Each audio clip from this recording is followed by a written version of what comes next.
Yo, what's up, guys? It's Triangle, David Huffman, TJ Hopkins, Israel Rivera. So it's time for the Super Bowl. It's tomorrow. Are you guys excited? Yeah. Yeah, man. Yeah? I'm very excited. It's the end of the season. You don't sound very excited. Because it's the end of the season. It's the end of the season. What are we going to watch now? Basketball? Yeah, man, basketball. Oh, baseball's coming here, Nah, you know. Yeah, baseball. nah. Yeah, Cubbies, baby. We're going to see what the basketball. Cubbies are going to win the division. Get out of here with Like, that isn't it bas- crazy? Like, Get out of here with it's over in October, and then you get, like, the rest of the winter, and then you got 2 weeks. Like, I think, matter of fact, it starts, like, after Valentine's Day. Yeah. Spring training starts. Let's focus on the Super Bowl. We're not talking about baseball here at the Triangle. Anyways. You brought it up. So real quick. So is this going to be the last chapter in the Book of Manning? Is this the last chapter? You know what? So. You know what? If they want a title, why not come back another year and try and defend your title, even if win or lose? Just claim it this is your last season. No way, dude. If he wins, dude, I think that's it, dude. Like that'll be like. Why would you want it? Like, look at him, dude. He only played like half the season this year, and he didn't play well at all. Injuries are starting to mount up. His body is starting to get. He led the league in interceptions, and he missed 7 games. Yeah, but this defense is only gonna get better. Together as collectively as a unit. They have free agents. They're gonna have to commit money to. Like the money situation with Denver is gonna get dicey with their defense. Like they're not gonna be able to sign all those guys back. I think if Peyton wins another one, I think it's competitive spirit, along with like John Elway in his ear, convincing them to come back another year. Like, hey, you know what? I did it back in 97, 98, 98, 99. There's no Terrell Davis on this 96, Bronco 97, team where you can just hand the ball off to him 30 times a game. Come on. Yeah. Well, win or lose, Manning is done. Well, I think if he loses, a better chance he'll come back. There has to be an antagonist and protagonist to this situation. I think he'll come back one more year. I say he'll come back one more year. 3 years ago. Another. He broke the record 3 years ago. Come on, dude. Oh, you are just such a hater, dude. You got your golden boy over here, like, oh, golden boy. He looks pretty cooked. He looks pretty toasted. I mean, I'm not gonna. There's no denying that. But he has a championship caliber defense this year in this game, and I think there's a good shot that he might. Say it with me now. Done. I think he's done. But I don't think. I think he could play another season, but I just don't think he's got it in him. So there's another side of the coin. How about Carolina? We were talking about Cam, like Super Cam. I mean, man, he has really silenced all his haters. Like, man, they're like, keep dabbing, Cam. Yeah, keep dabbing. Cam Newton, man, keep dabbing. I mean, Cam Newton's like revolutionizing like a whole other breed of quarterback. Like guys that can play like this. Cam Newton is like, woof. Like he's the only guy that can quarterback in the league that can run a quarterback power or read option and then drop back the very next play and throw a 35-yard dart to Greg Olsen. Man, you really see like Cam Newton's evolution as a quarterback. He can't catch the ball. Like he is become a pocket passer. Like you can see like making reads. He's almost as transcendent as I would say like how Michael Vick when he came to the Eagles. Man, he's even better than Vick. I know, but you know how Vick, you know how he was like, oh, he's only a running quarterback, and he had that one year he sat like behind Donovan, and then the next year he got thrust into the starting role, and he was like, wow, damn, this guy can throw from the pocket. Oh yeah, when he came back, unstoppable. Yeah, that's what I'm saying. He's like unstoppable. Kevin Cobb was the starter. I believe so. It was McNabb. It was McNabb. Yeah, no, and then McNabb went to Washington that next year. Yeah, and so Kevin Kolb was the starter. Okay. And Michael Vick ended up getting thrust into the starting role because Kevin Kolb was, got hurt, wasn't playing good. He actually is, So, anyways, but Cam is young and he looks just. Cam is like doing things that I'm pretty sure we've all heard the quote because he was like they've never seen a quarterback like me, and this I read comments like when people said he was like, well, I guess he must never heard of Dante Culpepper or Donovan McNabb, or I'm like, well, they could do it, but they couldn't do it like he do it. Donovan McNabb, man, I think people forget how good Donovan McNabb was. People do forget that, but it's you gotta go to the NFC Championship. I mean, you gotta rule the NFC for almost 8 years. McNabb ever since Donovan McNabb was in the NFL. People forget this, and then they say, is he a Hall of Fame quarterback? I think he is. I think it's borderline. It's debatable. Every year Donovan McNabb was in the NFL, dang near, He was there to go to the Super Bowl. He was there. They were there. This is the thing about McNabb. He was the Detroit Pistons. I don't think he was ever the best player in the league at any one season where he was ever the best player in the league. He wasn't, but it doesn't matter. That's usually like one of the credentials they usually consider for Hall of Fame. That team wouldn't be going to the NFC Championship 6-7 times in a row. But they also had Westbrook. And they had like their other running games. Before T.O., the only time that they went to the Super Bowl is the only time that he actually had a legitimate wide receiver to take over the game, to throw the ball to. Yeah. All those other teams, he did not have that. If Cam wins this, like, how do they respond? Cam has his T.O. and Greg Olsen this year. How you think that, looking for if Cam wins this, like what are the expectations for next season? Like, is it repeat? Because he's gonna have. Because think about it. Because they're gonna draft a receiver. Probably they're gonna get another one. Another guy. They're gonna get. They're gonna be talented. Calvin. They're gonna be talented for a long time. They gotta get Benjamin some help. Because Ted again. But I think I think getting back to you, you're right. Well, if they win this year, their expectations for next year? Hey, their defense is big time. And the same thing with them. Sorry to cut you off. Same thing with problem with Denver. Like the money on the defense. Carolina has that same problem. Yeah, it's not as glaring though. It's not as glaring, but they still like that. Because they're gonna have to give Josh Norman money. He's gonna be a restricted free agent. They're gonna have to do something about Charles Johnson. Charles Johnson's making a lot of money and he's not playing as good as he used to. Yeah. And they're probably gonna lose Jared Allen, who's probably gonna retire after this game. Probably, yeah. This is and with Cam, it's he's run away with the MVP. He's run away with Player of the Year. He's pretty much wrapped up every single award this year. Pretty much. Quarterback, I think he's probably going to win Offensive Player of the Year. Rookie, like he's going to win MVP. Yeah, and if they win, he's definitely going to be Super Bowl MVP. He's going to win every other association award that they give out. I'm pretty sure he'll be the first player to ever have a Heisman, a national championship, and an MVP, he will be. and a Lombardi. Yeah, I mean, and he's like Cam Newton is. Cam Newton is big time. Yeah, he's been big time. Man, is it safe to say? Think about the money. It's crazy though. He evolved. Cam Newton is also. I think he's a free agent after this season. Cam reinvented himself as a football player. He basically got kicked off of Florida. You know, he went to go to community college, won the national championship, community college, came to Auburn, won the Heisman, won a national championship, wowed everybody, #1 pick overall. And what's crazy, when he was at Florida, he was Tim Tebow's backup. Yeah. Who's in the league now and who's not? Ain't that crazy? That's not that crazy. Well, I mean, that's not. Well, it's crazy. What at the time? This is the thing, though. But Tim Tebow was like God Tim Tebow was exactly. Tim Tebow was like the #1 quarterback, like one of the top quarterback prospects in his class, and plus he was ahead of Cam Newton in the depth chart, and he was just only getting better in that system. So I mean, there was no room for Cam Newton in that. And Tim Tebow turned into like he was. It worked out for the better for both sides. Yeah, Tebow had his moments. Tim Tebow, you can make the argument, was the greatest college football player ever. Yeah, his accolades are pretty astounding. Like Tim Tebow, like you could make that argument that he was the greatest college football player Heisman, 2 national championships. A part of the evolution for Cam is like his maturity has grown. It's like if you look at him like those first few seasons when Carolina was getting their ass kicked, week in and week out, and you see him body language, on the sideline, like with a towel over his head, because it's like, I watched this E60. He was like, I was acting like that because like I was never used to losing like that, and it's. Like, I mean, like, that's understandable because, like, when you... Man, this Panther team reminds me a lot of the Warriors in the NBA. Like, they are having some serious fun out there. Yeah. Like, it reminds me a lot of, like, taking photographs. It reminds me, like, they took, like, that Warrior mentality and they're like, we're going to use that for our own benefit. And, like, we're going to play like that. We're going to have a good time. Let's think about this, we're going to win a lot of games. What about everybody's expectations for Cam Newton before the season? Because I know he got into that car accident. That was last season. Yeah, I mean, but I'm saying he played like the next game. But I'm saying still though. Like that was a potential. What are and then they really didn't do that well. You know, that was like potential. I know they lost, but think about it. You probably a lot of people were like he wouldn't have gotten back to this. You know, I elevated it. I thought Cam Newton was I think he just season, was really. I was worried that their offense wouldn't be without the weapons, but. Cam Newton, I mean, like he's 15-1, and his #1 target has been out the entire year. Greg Olsen is his #1 target. Let's not play around. Without even if they had Calvin Benjamin, it would still be Greg Olsen. But do you think 3 people would zero in on Greg Olsen if Calvin Benjamin is there? No. I feel more comfortable throwing a deep ball to Kelvin Benjamin than I will ever do throwing that bitch to Ted Ginn. Hold on. Any day of the week. Let's not pretend like Kelvin Benjamin's this kind of burner. Like, he's not going to be a Ted Ginn. Like, he's more of a high jumper type receiver. But deep ball, you still have. If it's a deep ball, Benjamin's still coming down with it more than Ted Ginn.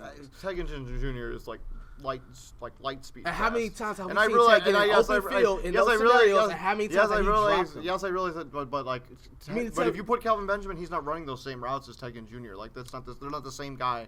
You can't compare them to two of them. You mean to tell me like Kelvin Benjamin won't go deep?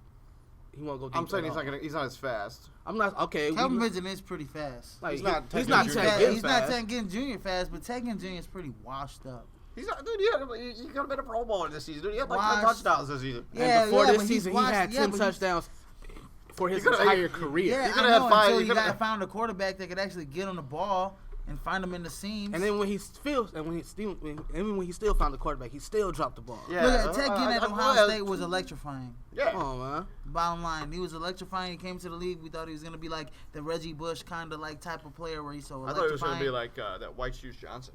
Yeah, but he didn't pan out. He didn't pan out. Okay, so real quick, we're gonna go through the 3 sides of the game. So who has the advantage on offense?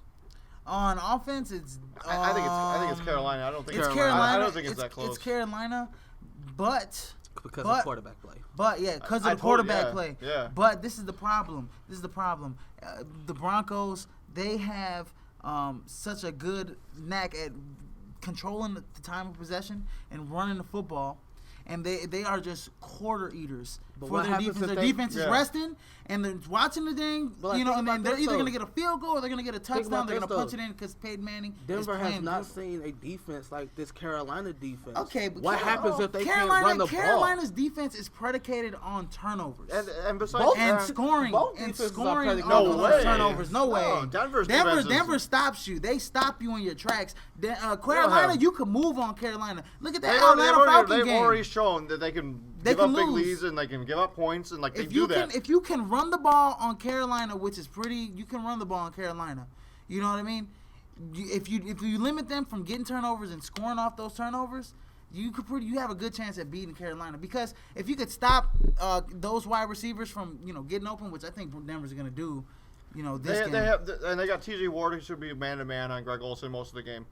I think if that happens, if Denver can control the clock, they had a better shot. But I think Carolina has a better offense. They're number one in controlling the clock, running that dang ball. Yeah. Put it this way: if Denver can't contain Cam, game over. So not to mention, Denver's never played. This defense has never played an offense that's run like this. We can't go with a tie because I want to go with a tie in a way. Because if I look at the wide receiver position.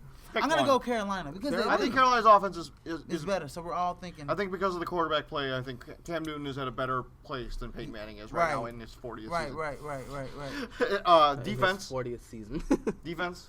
Denver. I don't think this is even close. It's not. Yeah, it's not. I don't know. One. I don't trust their secondary on the other side of Josh Norman. Yeah, like the other corner. Even though he was old, even though he's old, losing Peanut Tillman. Is a big deal. Mm-hmm. They do got Thomas Davis, and it looks like Luke who's playing with a broken arm. Yeah, it looks like Luke Kuechly's getting an interception for a touchdown every he's single week. That's not gonna happen. I know he's not gonna happen. Honestly, if Carolina wins, Luke Kuechly is the only other person I would be okay with winning Super Bowl MVP. That's not named Cam. What with Josh Norman?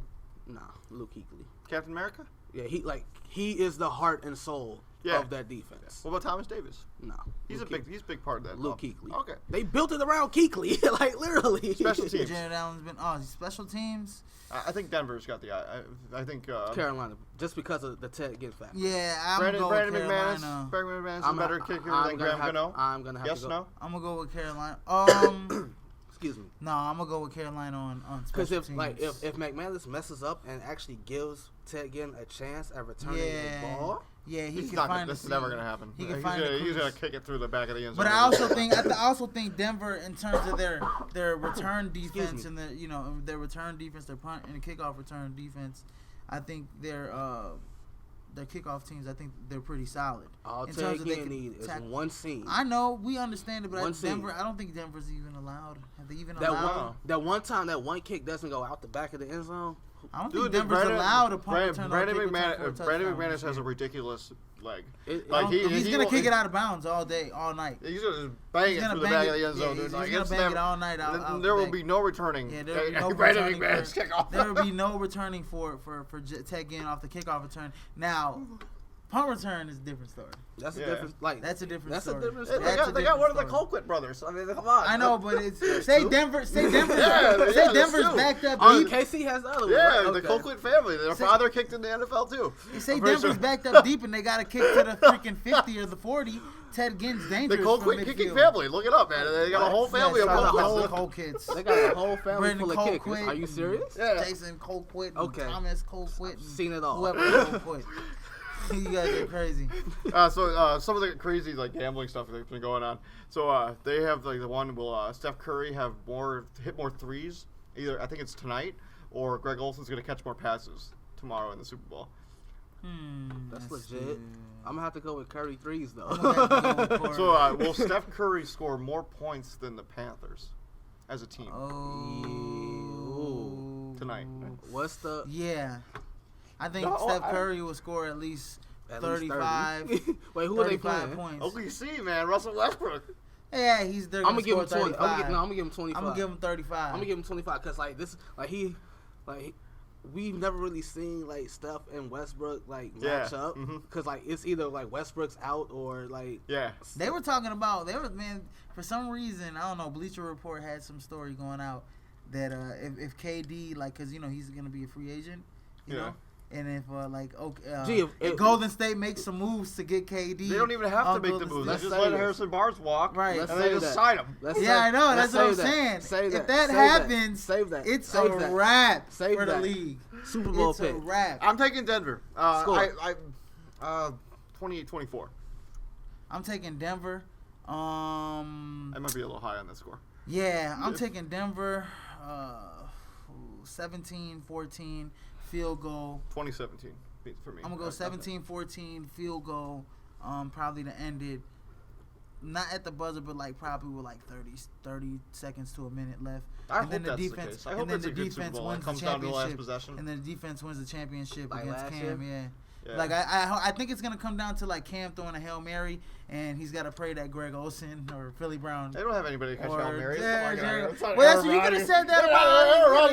Aaron Rodgers is stepping on the field, and I think that's how this Super Bowl is gonna come down. I think Peyton's gonna have. I think Peyton has been really when he's been in a game and it's been the last drive where he needs to get points. Peyton has been money this year. And I think if it comes down to it, where it's a tie game and Peyton's I got to get my team at least in a field goal range, he's going to do it. I definitely agree. But I do think Carolina's a better team, though. I just really want Denver to win. I'm not even saying that Carolina is a better team. I think these teams both do things differently than each other, really outstanding. I just think it's going to come down to the defense. This game is just like how the Atlanta game. Well, in a way, how that Atlanta game, it's just in the middle of the season, they kind of slipped up, probably played poorly, but this is going to expose Carolina. They don't have no wide receivers, dude. They got a bunch of third stringers out there running with a Pro Bowler. This is the game where they're going to get shut down, where Cam Newton's not going to be able to get 5 to 10 yards per carry. He's going to get shut down. And they'll probably have Brandon Marshall spying on Cam Newton most of the game. Dude, look at I know they run. Nathan. I know this is a 3-4 defense, and Carolina runs a lot in between the tackles, but they're gonna get shut down this game. I think Denver's defense is gonna really shut them down. Their defense is big time. The one thing that I like about Denver is gonna win them the championship, and it's defense. I don't care about offense. I don't care about special teams. It's defense. And Cam. That's all. What's the score, man? Come on, go ahead. I'm going Cam. You got to see Shaq's prediction. It was 49-15 Cam. Wow. Okay, Shaq. I'm going Carolina. I'm going to say 21-17. Well, we'll see. I'm really looking forward to it. I hope Peyton Manning wins, so he can get the last one and so he can ride off into the sunset. I've been talking about riding off into the sunset for a while. But this will be the one. Because the storyline is too good to pass up, that Manning's this could be it for Manning. Everybody thought it'd be we get that Manning Rodgers Super Bowl matchup, but now we're gonna get instead of some Manning Cam. I think Cam is gonna be like the next big thing. And it's like it's crazy how Cam has been painted as the villain going into this matchup. Like, that's really funny to me. That's funny. Like if it's anybody else, they would be like, if this was Tom Brady. For the love of God, they would pull for Cam Newton so bad if this was Tom Brady. If I'm rooting for a quarterback to win it,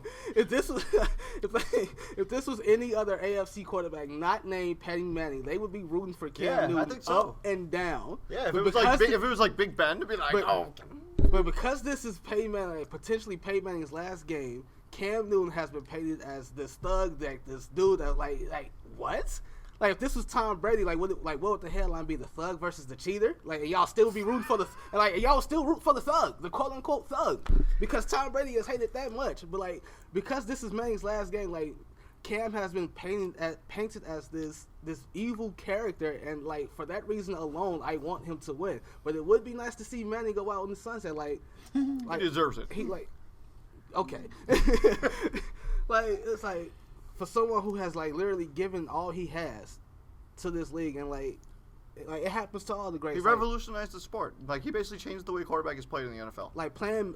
Playing Madden against Peyton is the worst thing ever, because he never caused a play that he comes out of the huddle with. You get 24 seconds on that clock, he uses all 24. It's bruh, hike the ball. I'm not audibly my defense, just hike the ball. And it's this is a video game, and it's he does this in real life. It's not fair. We think it's going to be a good game. I do hope Cam plays well, though. Oh, hell yeah. Yeah, I do like Cam Newton a lot. I think he's going to do big things. Man, his free agency is going to be very interesting. He will be, he's going to be the highest paid player. If I was him, I'd be demanding that guaranteed money. That Jamarcus Russell contract. Full guaranteed money. I'm not playing around with any of this incentive based nothing. You're giving me guaranteed money. You ain't giving me half with incent. I want it all. We're getting it all. I want it all. Man, I can't the NFL needs to push the envelope on this stuff. I can't believe it's the only sport without guaranteed contracts. How could that be? I don't get it. Yeah, that's pretty. Man, ridiculous. These owners in the NFL are making a killing on these players. And out of all the major sports, no disrespect to hockey, football is the most violent sport out of all of them. Yeah, out of all of them. Out of all of them, I don't know, man. Hockey's pretty violent. Flying around there, and they're banging against the glass, and those guys aren't even wearing not as nearly as much protection as football. I'm surprised they haven't had a mega concussion lawsuit yet in hockey. I know, because those guys are always it's this mantra that hockey players are so tough and all this, and I'm just dude, I don't care. Man. I really don't. Have you seen the average hockey player? He's got 3 teeth missing, and he's got a freaking puck hanging out his head, man. Yeah. You know what I mean? They're tough SOBs, man. And it's hockey's one of the only few sports that you can play, physical sports that you can play into your 40s. The problem with hockey is that you don't see a lot of minorities or anything playing that because they don't really have the program in the inner cities. They don't have the funding to fund hockey. There are teams. Legit maybe it's expensive to play hockey. If you're a national team Canada, they play hockey everywhere. I mean, it's cold it's in Minnesota, all the cold ones. That's what I'm saying. Russia, they back their hockey. But if you look at college hockey, there's always let's not get on a tangent about hockey. Hey, I was about to go in. We were about to go in on hockey. No, not on this But he has a point, though. Not on this thing. We're not doing the hockey here at the Triangle. I see what you guys doing here with that baseball hockey talk. We're not doing that today. There's no hockey in the inner city. So we're going to switch over to the NBA. So Jeff Hornacek called it, by the way. Knew he'd get fired. So not fair. Yeah, no, totally not fair. That team was checked out and not listening to him at all. It's not fair. He was cooked. It's not fair. They need to get somebody in there who can be a defensive minded guy who's going to get on them all the time. So you know who that leads? You know what that means? Tom the career ender. He's going to come in there and he's going to start career ending people's ears, and they're going to be like, oh no. Tom Thibodeau. I think if Tom Thibodeau goes to the Phoenix Suns and they get if they could get a number 1 or a number 2 overall pick, maybe. Yeah. Say if they could get Ben Simmons. I don't think they're going to get that. But the Bulls, they had a very slight chance of getting the number 1 overall pick when they selected Derrick Rose. That was God. The same thing. God could interfere with Phoenix Suns, and if they could get Ben Simmons, that job looks very, very, I feel interesting. like karma should not allow them to get the first overall pick. I kind of feel like if anyone not named Philly or the Lakers get that first pick, then the first 2 picks, then something is definitely wrong with the system. But it's my thing is, it's like it's my opinion is not Hornacek's fault because like he has to work with what he has. Man, their top 3 offensive players are all out. Bledsoe's done for the year. Brandon Knight's out. Pretty done. Who the hell would be that third? Like Morris? That kid from Kentucky, Devin Booker. Devin Booker is lighting it up. He can ball. He's balling right now. He's gonna be their. He might be when it's all said and done, probably their second scorer. They're probably gonna get rid of Brandon Knight. Archie Goodwin been balling too. They're probably gonna get rid of Brandon Knight or Eric Bledsoe. I bet they keep Bledsoe. They keep Bledsoe, but they'll get rid of and praise to Phoenix for sticking with Archie Goodwin because it's like I remember when he's a project when he came out. Like me, you, and Dan Kenny was like, dude, you should have stayed in school. He definitely should have stayed in school. He was a project though. And if he would have stayed in school with Calipari at least 1 or 2 more years, he would have won a national championship. And he would have been. He's been playing like increasingly better now. And he would have came out. He doesn't have to worry about. He doesn't have to look over that shoulder. That's the difference between like being like a top 15 pick. Like if he'd stayed in school, he's definitely a top 5. But I think for the Phoenix Suns, they do need to change that culture. Stop getting these offensive-minded coaches. They look at running gun. And they got Tyson Chandler locked up to a ton of money. Yeah, man, you gotta get a defensive-minded coach. That contract looks bad. Tom Thibodeau. These are offensive-minded players. Besides, not TJ Warren, but PJ Tucker. PJ Tucker's a defensive kind of guy. That's a guy that Tom Thibodeau likes. Tyson Chandler.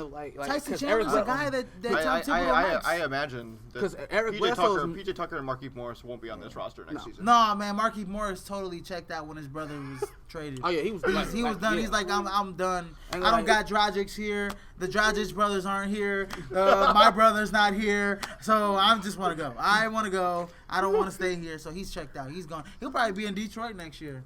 That's probably a thing where it's like those 2 guys cannot go away from each other. No, but dude, this is the thing. This is the thing about that situation. That situation. The 2 of them took discounts so they could take the same contract so they could like play together. So they gave Phoenix a discount so they 2 of them could stay together, and then they trade them away. They were like, we trade them away why? And they were clicking, and those 2 guys missing those 2 guys together really hurt Phoenix. And it's like that. Or if they got Mark Jackson to coach that team next season, like if somebody who's like if they got Mark Jackson or like Tom Thibodeau, but Mark Jackson the culture defensively. But Mark Jackson is a defensive minded. Right. He just got lucky to be blessed with an offensive. First of all, Steve Kerr inherited that team. But is Mark Jackson coached team. Offensive system completely. He didn't really change much. He didn't really change much. I mean, Steph and Clay had the green light with Mark Jackson. Pretty much. And the culture of the problem is the atmosphere around that team kind of changed because Mark Jackson it was a little looser. Mark Jackson was a little like, I got the chains on you. But this is the problem. Steve Kerr got those guys like shoot. Yeah. And then they already know how to play defense because Mark Jackson already ingrained it. Just like when you see the Bulls, they still know how to play good defense. Our offense we brought Fred Hoiberg in here for offense. And it is terrible because they don't have the 3-point shooters. We brought Fred Hoiberg in here to play if I have players to play less minutes. Jimmy Butler is still leading the league in minutes. Like he's still leading the league in minutes. It's really not even that close. And it's not. We're like, everybody's gonna play reduced minutes. Fred Hoiberg, and I don't know how it veered up, but now we're just on NBA whatevers. Fred Hoiberg, he probably got into there. He's like, man, let's change this offense. And then he finally realized probably like 2-3 months in the season, these guys really can't shoot threes. They can't really do what I want. So I really need Jimmy to play 38 minutes a game. And he like, what that must say, he's all like, well, the guys I do have that can shoot threes, don't knock them down consistently. Right. And because it's like, you mean like there's no way that Mike Dunleavy at 35, 36 is going to come back and make a big difference. 35, 36 years of age should like exactly make that much of a difference coming back. Like Tony, like legit, like Tony Snell took a step back, or Doug McDermott should have like. Doug McDermott took a step back. Or Nico to a effect. Nico took a step back. Like them 3 could have been like, hey, Dunleavy out. Oh man, this is my chance to solidify that 3 spot. Hold on, real quick. So I flipped the Bulls game on after I saw the update about the Jimmy Butler injury, and we were up by like 20 points. Yeah, I know. Explain. And somehow the Bulls lost that game. Okay, let's explain this game. Okay, I didn't watch. so they're up by I didn't watch. 18. They're up by 18. And Denver, in somewhat or some fashion, in the fourth quarter, Denver just missed like 19 straight field goals to end the third quarter. Mind you that. They come in the fourth quarter, they make about 7 out of 8 field goals, but the Bulls are countering the basketball. They're trading baskets. Yeah. So the score is really like, they're only down like 12. They're only up by like 12-14. It's probably a 4-point difference from the third quarter. The Denver scorekeepers could not keep the right score. So they kept adding Denver's score, and when the Bulls were making buckets, they were not adding the Bulls' buckets. And then they finally fixed the score. They had like this 15-minute delay, and then they finally fixed the score, and then it started happening vice versa. They started counting Bulls' buckets and Denver's buckets, and not Denver's buckets. Then they started doing it again. And it was just total like 40-minute, like a whole time of like a 40-minute delay of trying to keep the score right. And it totally messed up the Bulls' frame of like their rhythm and everything. And it was just the most terrible thing I've ever seen as a fan watching the game. It was horrid. It was horrid. I was like, somebody's getting fired tonight. It's 2016. How do you let that happen?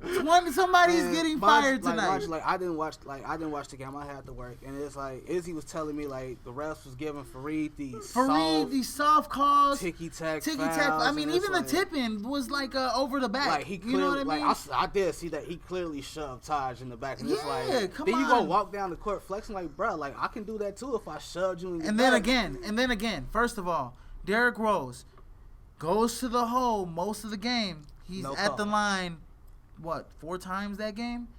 Come on, man. Ever since this guy even won an MVP, I know what you're going to say. He hasn't played in 3 years. But even when he was an MVP. Contact is contact. When he was an MVP. Derrick Rose doesn't get the respect he deserves by refs. Like, he doesn't get any of those calls that superstars get. Yeah, because his first 3 years, he's always making those buckets. And they're like, oh, it's normal. He's going to make it, even though he gets hit. Contact is He's contact. that good. Like, if this is any other point guard or any other player or any other superstar, they make that Danilo Gallinari. He's going to the line 16 times, and they're like, barely hitting the guy. Danilo Gallinari? Really? The guy that came into the league, he was afraid of contact? He shot nothing but threes? Euro league, bro. All right. Well, so, does Hornacek find another job? Anyways. No, not for a while. What? Anyways. Not right away. Who finds a job first, Hornacek or Black? Hornacek. Easy. Hornacek could probably he'll probably go to Brooklyn or something. No one wants to go to Brooklyn. Brian Shaw is going to Brooklyn. You know what? Hornacek could probably have a good. You know what? I like Philly. I like the way Philly. They've got to come out to some good Brett Brown's there for the long haul. They screwed him, and they're gonna have to keep him for a while. Why did they screw him? Because they give him nothing to work with. They trade away all the players. They give him rookie after rookie after rookie. Like you're just like, here, you just win with these players, and you just try. And not only that, it's like they draft all these international players who don't come over for like 2 or 3 years. Oh yeah, they still got the Serbian guy that's Dario Saric. He's not coming over. He's not coming over for at least another year. I don't think he wants to play for Philly. They drafted the guy Joel Embiid has got like Joel Embiid. fried chicken and done. They go to Vegas. He's definitely done. Yeah. Joel Embiid might be a bigger bust than Greg Oden. When it's all said and done. So what's this electrifying player? Who's the most electrifying player in the NBA? When you brought it up, I was sure you were talking about Steph Curry, but I think it's Westbrook.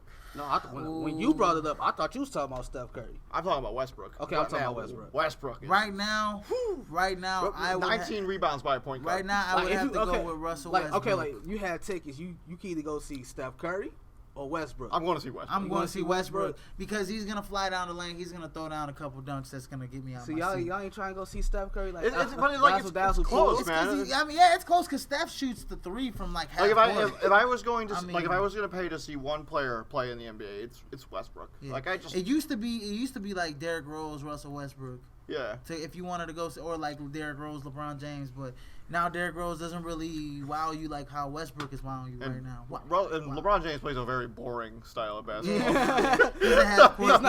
He's not as. He's been playing a very. He's not as electrifying. As he's doing his inner. He's channeled his inner Greg Popovich, and he's become a Spur without being on the Spurs. No, but man, Russell Westbrook is incredible. Like he is just wild on like. Yeah, he is ridiculously wild. And it's like that Take Flight commercial really pays name to his game. This the game tonight is really going to be awesome. Yeah, that is because it's like the thing I noticed like Steph Curry is. That's amazing. Really. Do you guys think that that's the only team that really? I mean, I know because the Spurs. In that conference, they play a slow brand of ball. They don't play up and down. I think OKC has a better chance of beating like Golden State. Like, this is sorry to keep cutting you off. Like, this is the thing with the Spurs. Like, they can play any style of ball they want. Dude, that's the crazy part. So. Nah, dude, I don't think they have the personnel. They don't got the personnel to keep up with Golden State. Like they could have put the Kawhi at the 5 and Boris Dio at the 4, but like that's like I don't know. You're giving up a lot of athleticism. There. And you paid a lot of money for LaMarcus Aldridge to be on your bench. Yeah. You can put Dunk. Actually, no. You're talking about if they go to the Western Conference Finals against Golden State, a lineup of like Tony Parker, Kawhi Leonard, like maybe Danny Green got it now. Yeah, Danny Green or Manu Ginobili. Yeah, I don't know if Manu Ginobili's coming back from his testicular. Nah, he's getting 4 to 6 weeks. 4 to 6 weeks. Yeah. But then you're gonna have Aldridge at the 5, which plays. You know, they don't really got a threat at center. Golden State.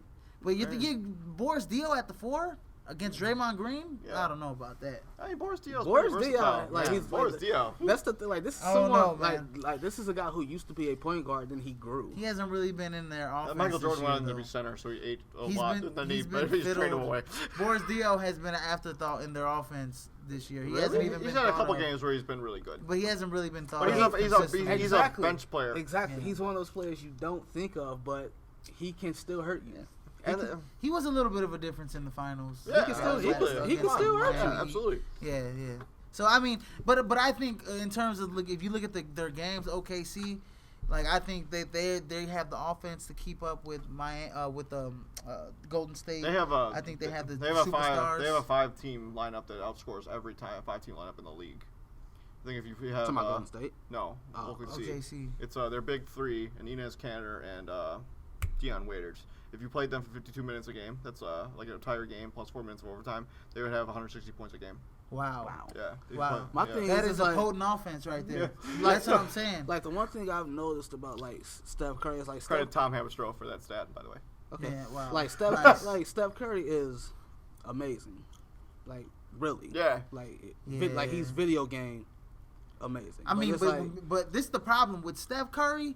Physical point guards. With Steph Curry, when he goes against a guy like a real physical guy like Derrick Rose or Russell Westbrook, he kind of doesn't. He's kind of ineffective because those guys are coming at him. Like you see him shoot 4 for 15. Yeah, you see him not have a really great percentage. He's still gonna get 20-some points a game because he's gonna shoot so much, but he becomes a volume scorer, and that's what you want out of that team. And especially if you could keep the pressure on Klay Thompson and stop those guys. It's the role players that Golden State kills you with. Yeah. Harrison Barnes, Andre Iguodala, Leandro Barbosa, Draymond Green. Yeah. Those are the guys that really hurt you. I mean, like if you look at the 2 games against the Golden State play against the Bulls this year, like the game in Oakland, Steph Curry didn't hurt us, Klay didn't hurt us. It was Harrison Barnes. Yeah. The game in Chicago, like that was just like I feel like that was more of a collective. Anyone not named Steph Curry, right? It was because there was a move, like there was a time when Golden State was on fast break, Curry's bringing the ball up, and he tried to do a little razzle-dazzle on Rose, and Rose stuck with him, and the crowd they got beat by 30. And still, but it was early in the game. Like you ain't know you was gonna get your ass kicked by 30, like the first 20 minutes of the game. Like no one sees that. But that's an excellent segue into the Steph Curry conversation. So they had him on ESPN ranking. They've been ranking the top 100 players of all time. I'm sorry, but they cannot rank him ahead of Isaiah Thomas. They had him at for point guard all time. Yeah, Isaiah Thomas is 25. Steph Curry is 23. Steph Curry is 23. How? Are they projecting his career? Like Isaiah, you put him ahead of the general. To be honest with you, the way Steph Curry shoots the ball, he's gonna have a long career. If Steph Curry was to retire today, would he be a Hall of Famer? Not first, but no.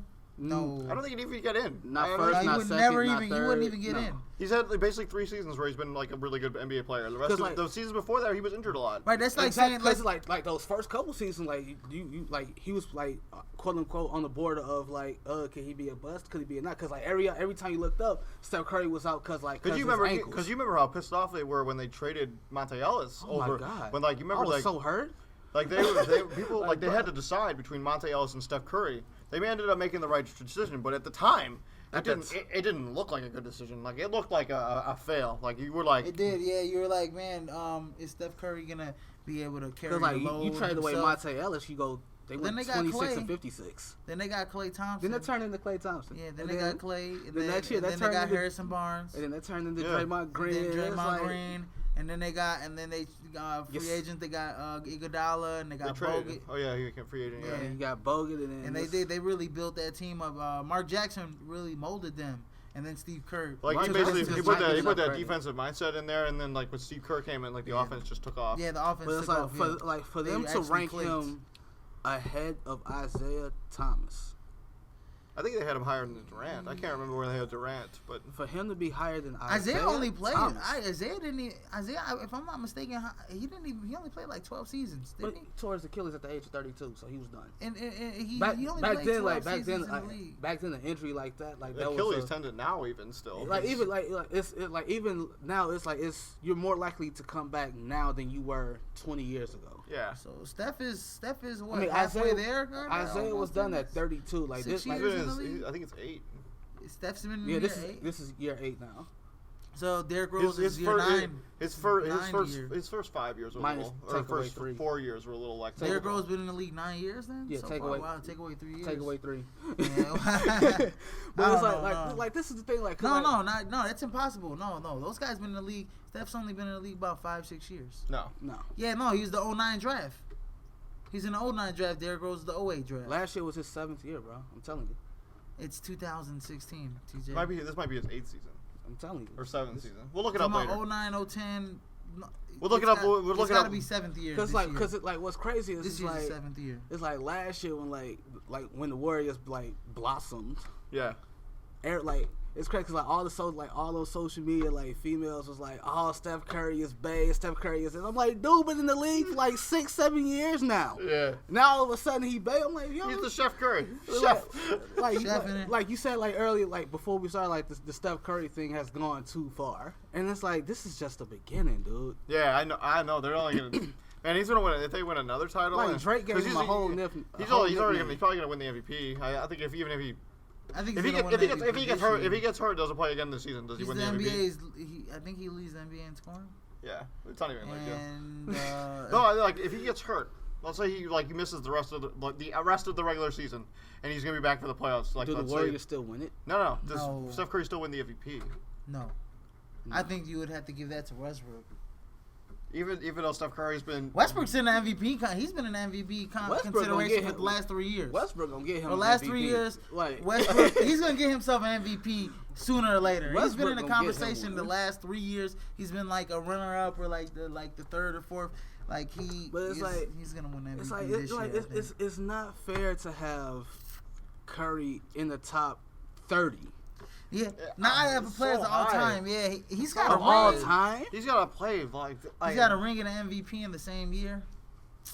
Like you're at least 30 all time. You're at least top 50. At least top 50. No way. At this point, no way. He's not even in his top 50 right now. Are you kidding me? Come on, dude. You think about the players in the NBA. Do you rank him against like all those guys that don't have a ring, like the Malone? Dude, he's better all time than Malone right now. And Ewing. Yeah, because I'd rather have Ewing. Because they didn't win. Because they didn't win a ring. You think he's better than those guys? No, I didn't say that. John Stockton. John Stockton right now. If Steph Curry was John Stockton, would be way higher than him. Yeah, exactly. Patrick Ewing way higher. I mean, Malone, if it wasn't for Michael Jordan, a lot of those guys would have rings. Yeah. So that's what you gotta take. Even the guys that only won one ring. Like, I still. Do you have him ahead of Allen Iverson? Oh, no, I don't. That's close. God, no. I don't have him up against Allen Iverson. God, no. I think right now, if Steph Curry, VC. No, Vince Carter, yeah. That one's closer than. That's close that one's closer. That's a little closer than AI. Because I think what AI did, taking that Philly team to the finals against and then winning at least one game where he went crazy. I think over to Ron. Like I think AI is a little ahead of him right now. Like, don't get me wrong. Like VC's first ballot Hall of Fame. No, he's not. Yes, he is. He's a first ballot Hall of Famer. VC, like, I was watching that triple double he had against the other day in the playoffs. they had in that first round against Toronto. No other player has been able to wow the crowd the way VC has. Yeah, not even in that. Steph Curry, come on. But I think Steph is a top 50 player right now. This is the problem with Vince Carter and a bunch of players. How about D Rose, youngest MVP? No way. What? Zero chance. Youngest MVP is not in the top 100? No. Are you kidding me? Are you kidding me? Wes Unseld is in the top 100, no, and he hasn't even played nearly as great. He didn't play nearly as great as D Rose. No. I want to play all the time. No, please. Wow. Please, stop it. Rose at least number 60. Rose is at least 60? in the top 100. 60? Come on, get out of here. And then if you put him against any type of generation, Derrick Rose will be amazing. He'll dominate any generation. He won Dwight Howard's MVP. So how? Dwight Howard was ridiculous that season, and they are. Rose averaged 27 and 9 that season. Dwight Howard was the most valuable player in the league that year.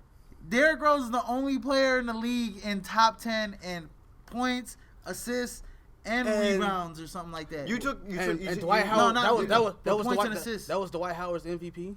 Yeah. What happened to giving it to the best player on the best team? He was the only player in the league. Derrick Rose that year was the only player in the league. I always talk about the most valuable player being the one who's most valuable to his team. Dwight Howard was far more valuable to the Magic than Derrick Rose was to the Bulls.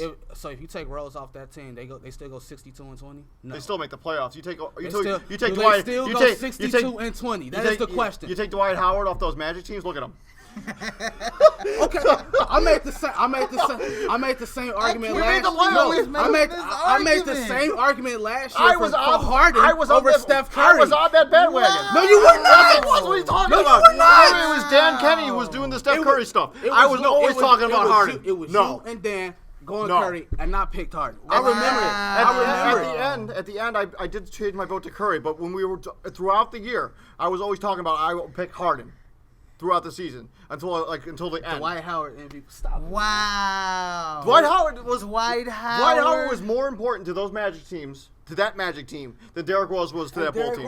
Come on, man. Come on, you take Derrick Rose off that team. The Bulls. They are nothing. Thank you. They are nothing. They don't go 62-20. They don't make the playoffs. They probably don't make the playoffs. They make the playoffs of like an 8 seed.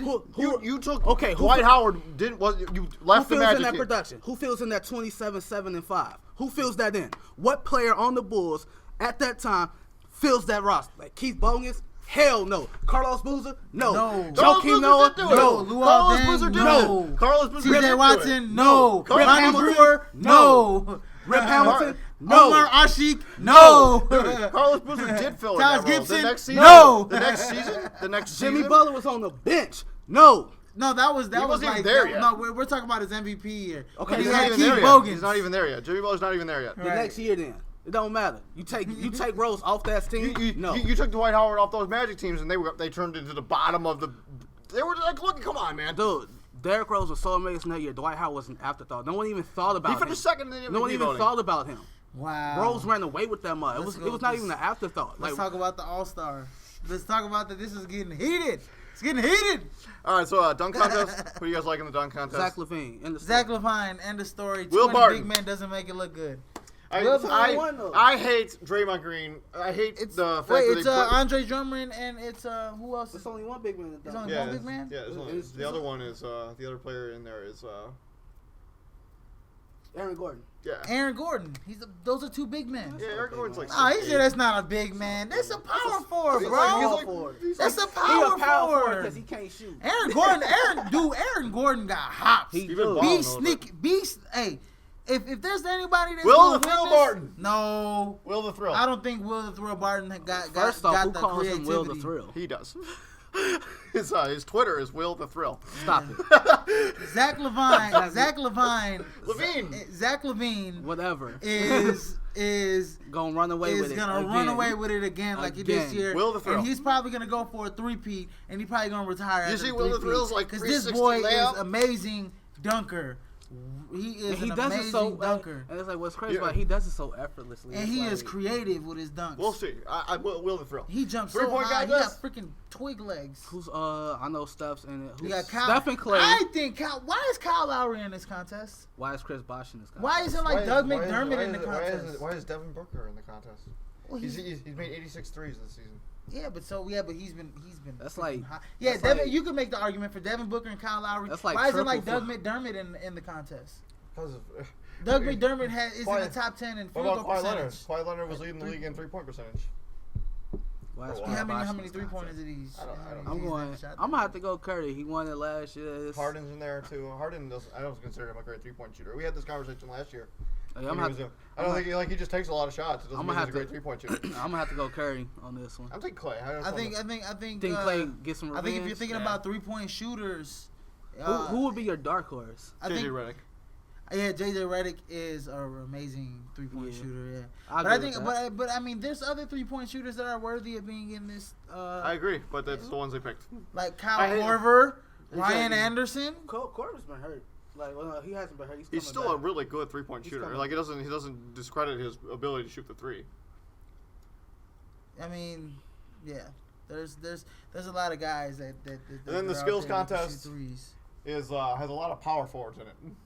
You guys look at the lineup? No, it's like DeMarcus Cousins, Draymond Green, Anthony Davis are all in the skills contest. I guess it's like something. If I gotta choose, who's gonna win Anthony Davis? Isaiah Thomas is in it too. I think Patrick Beverly. I think they added like big men like those because like they're versatile. It should be a point guard contest. Like Draymond Green and Anthony Davis more so than DeMarcus. Patrick Beverly won the last skills contest. Yeah. He's the champion. He's coming back. Yeah. So I would probably take. I don't have a problem with Draymond Green and Anthony Davis in it because like they're versatile. Like they can handle the ball, like especially. DeMarcus Cousins does deserve to be there. I know he had a triple-double last night, but he's not as versatile. They're talking about firing George Karl, man. I know. I saw that. Wow, and you know what? I feel bad because that is a Hall of Fame coach, and look. It's too bad he had to go to the organizational knucklehead. Shit. Like they're just run like absolute garbage. The worst organization in the NBA by far, bar none. So like they Brooklyn. So they no way, man. Dude. Brooklyn's a little bit better than Sacramento. Sacramento's way worse. Sacramento's way worse. Dude, they put together this team and they expect it just to work, and then they bring in these coaches and every year. How many coaches have they fired in the last 4 seasons? Like at least Mikhail Prokhorov. Yeah. I mean, they trade. Look, man. They at least Mikhail Prokhorov made good decisions like organizationally. I mean, like in terms of getting like the Kevin Garnett, Paul Pierce.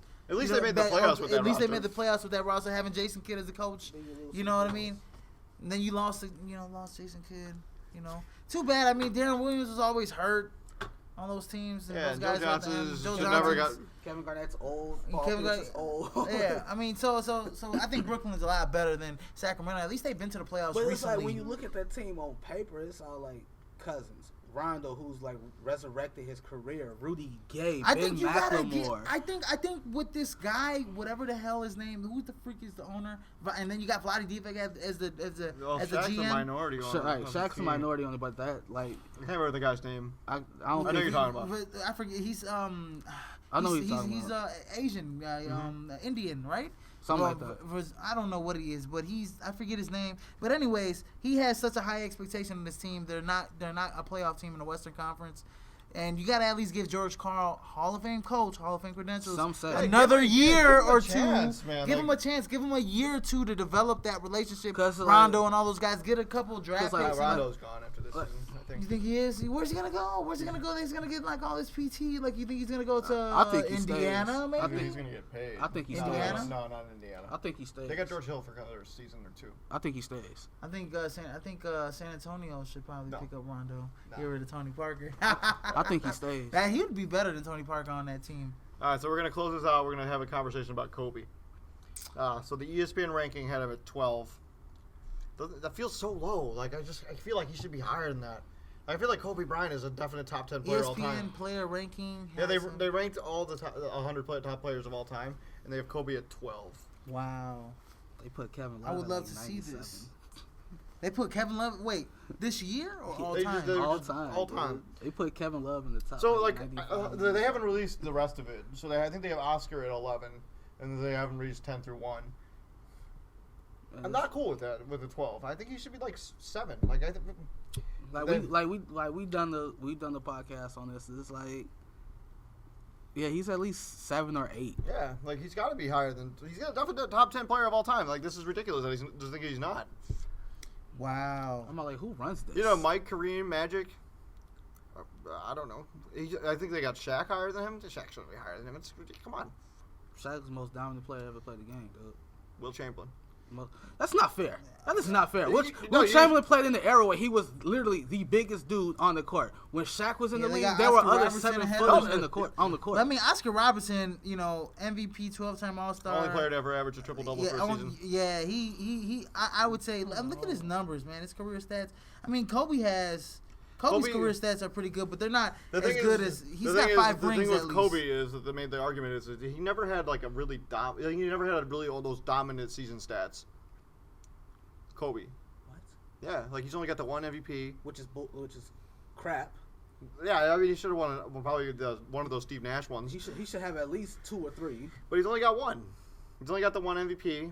He's only got 2 Finals MVPs. So you look at all the people that are going to be ahead of him in the list. They got like credentials. He's an 18-time All-Star, 15-time All-NBA selection, 2-time NBA scoring champion. He's got 5 ships. Average 25, 5 and 4. Agreeably 5. I would round up 5 assists, 44% field goal percentage. Yeah, I mean, yeah, he's arguably a top 10 player all time. That's number 8. Yeah, I think, but Oscar Robertson, you comparing his stats now, 25.7 points per game, 7.5 rebounds points per game, rebounds per game, 9.5 assists per game. Yeah, 48.5% field goal percentage. There was no 3-pointer, so you know. Yeah, they didn't come into the league. So they were there. He was a lot of his baskets were 2-pointers. But you said the most dominant. Will Chamberlain's got to be in the top 10.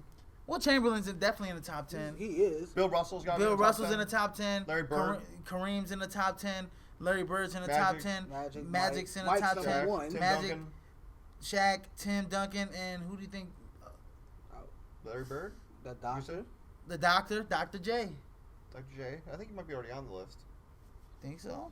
Dr. J is not in the top 10, and that's messed up. That is a shame. I don't think Dr. J is. That's a sin and a shame. I don't think Dr. J is. No, I think he's like 14. Because they got Karl Malone at 16, Dirk at 17. They have Charles Barkley at 18, John Stockton at 19. You know, John Stockton never had David Robinson at 20. What?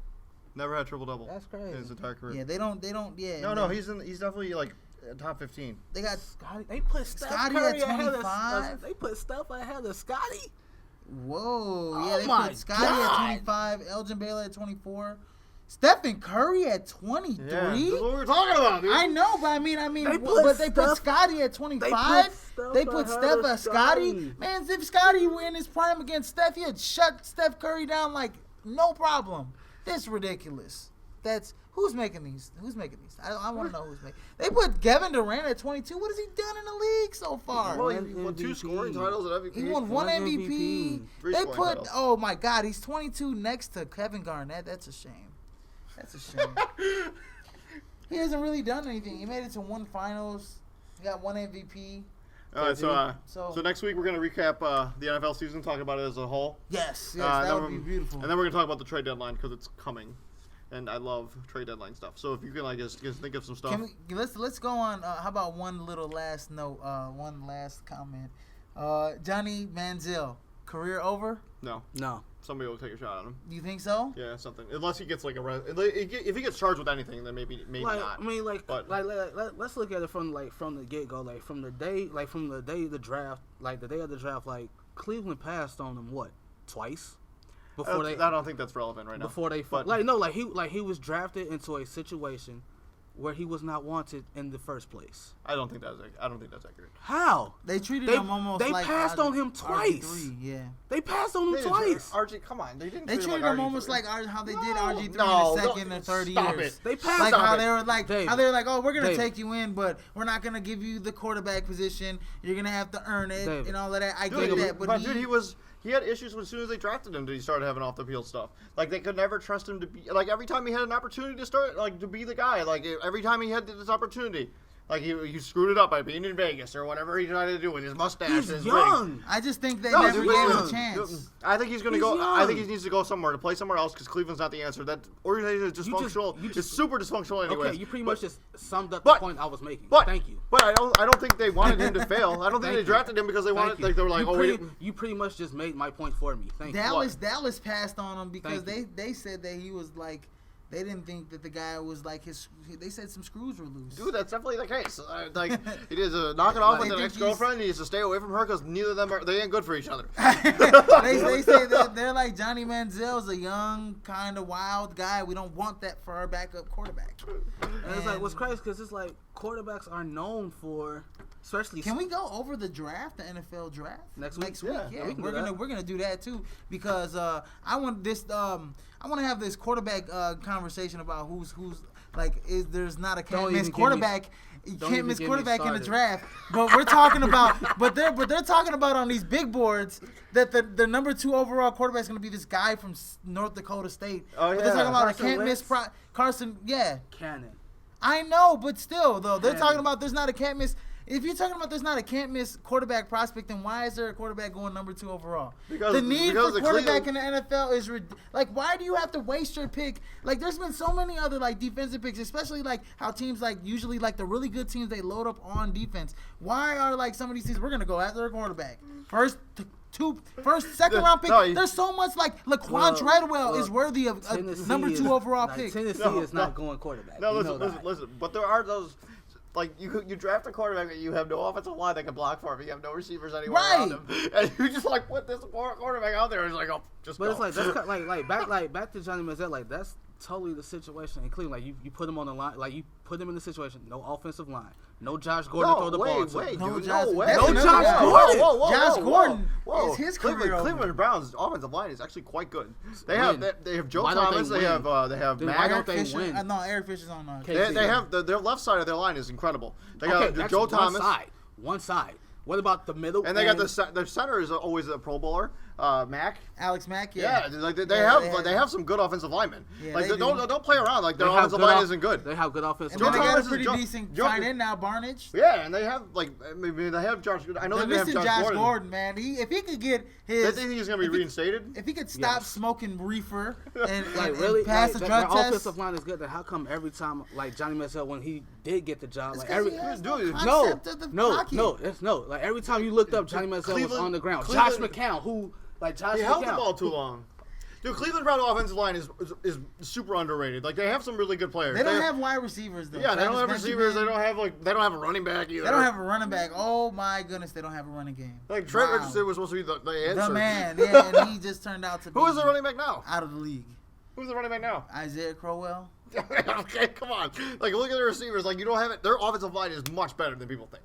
Mm-hmm. Wow. Joe Thomas and Mack. That's 2 players. Yeah, Joe Thomas is borderline Hall of Fame. That is 2 players. Out of how many players on the offensive line? I'm sure 5, but I'm sure they have other guys that are decent. That is 2 players. You just named me 2 players. Yeah. But their offensive line is decent. Their offensive line is 40% of the line is good. Their defense, I feel so bad. 40% of the line is good. I feel so bad for Jay Hayden. Joe Hayden's on that other side of the other defense, and he's just like, oh my god. But he's like a top 5 corner. He's a top 5 corner in the league. Yeah. But back to their offensive line, 40% of the line is good. What about the other 60? Well, look at the rest of their offensive linemen. They have some decent players. He named 60% because he named the tackle, the guard, and then the center that were pretty good on that left side of the line. It's that right side of the line. On the left side of the line. That's like the blind side for Johnny Manziel. Exactly. The blind side's hooked up. But they're not. But the other side, but he has no concept of the pocket.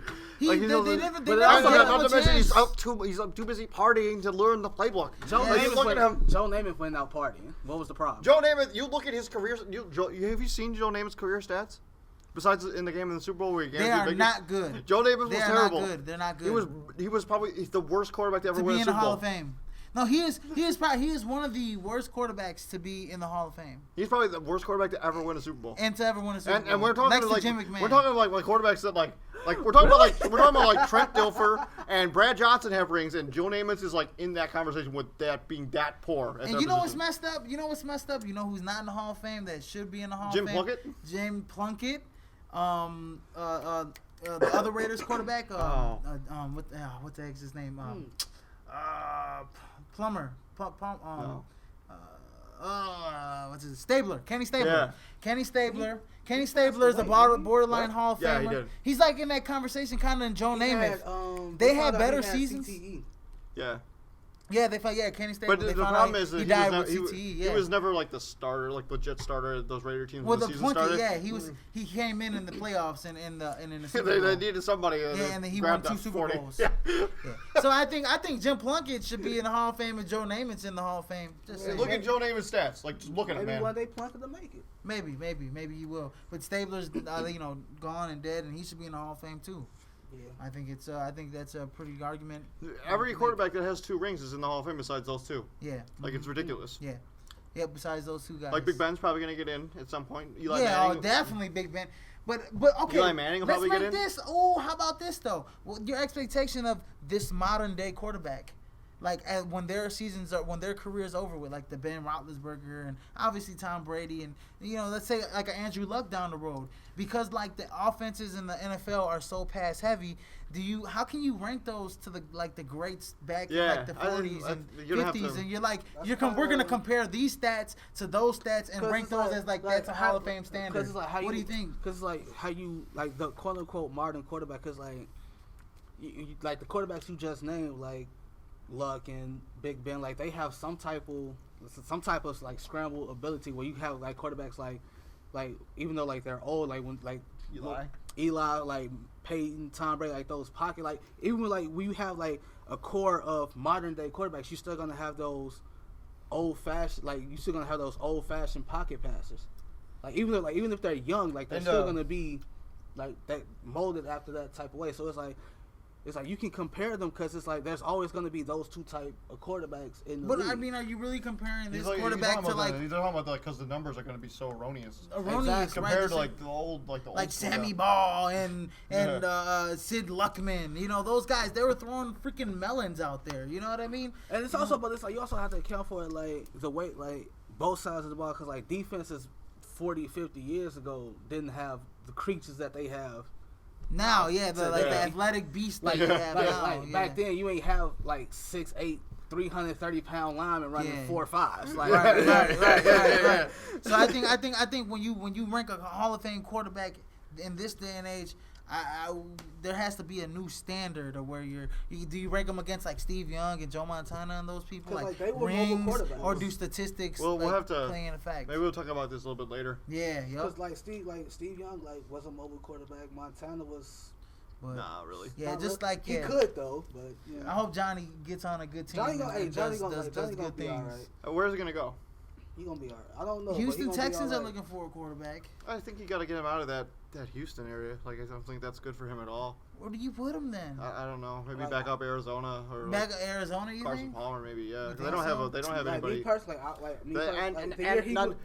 not to mention, like if you go to Arizona. You have Carson Palmer, who's not going to be one of those guys who's going to have to like look in his bag, be like, "Oh, Johnny Manziel here," because Carson Palmer's established. Yeah.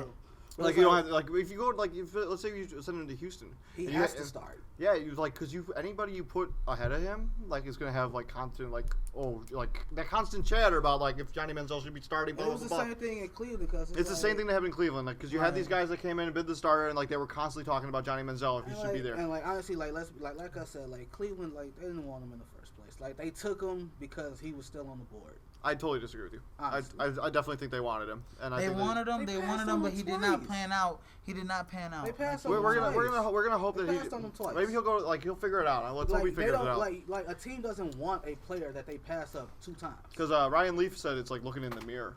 Yeah, he did an interview with somebody. He said it's like looking in the mirror. Well, Ryan Leaf? Yeah. When he's looking at Johnny Manziel? Mm-hmm. Wow, like he's doing the same things that he used to do? Yeah. Wow. So it's like looking in the mirror. Because like if you look at it, like he doesn't reach out. Like has Ryan Leaf reached out to Johnny Manziel? I don't think so. I think that's what he needs. I think Johnny Manziel needs to like talk to former players like who have been in the same situations like that he had that he's going through like right now, and it's like either like it's either gonna be a wake up call or it ain't gonna work because it's like Ryan Leaf is like, man, like I was you and look at me now, an afterthought, like yeah, right, because One of the biggest bust in the history of the NFL. If you think about it, he was Ryan Leaf was a great college player. Johnny Manziel was a great potential. Mm-hmm. He had a great arm. He had a cannon for an arm. He had great stats. Wasn't Ryan Leaf drafted ahead of? I think he was number 1 overall. Peyton? 2. Peyton Manning was 1 overall in that draft. Yeah. Yeah. Wow. Look how that. And then in San Diego could have took Charles Woodson. Yeah. Funny how things work out. Worked out, right? You know. All right. Well, so everybody go out and enjoy the Super Bowl. We will see you guys next week. Have a good weekend. Peace out.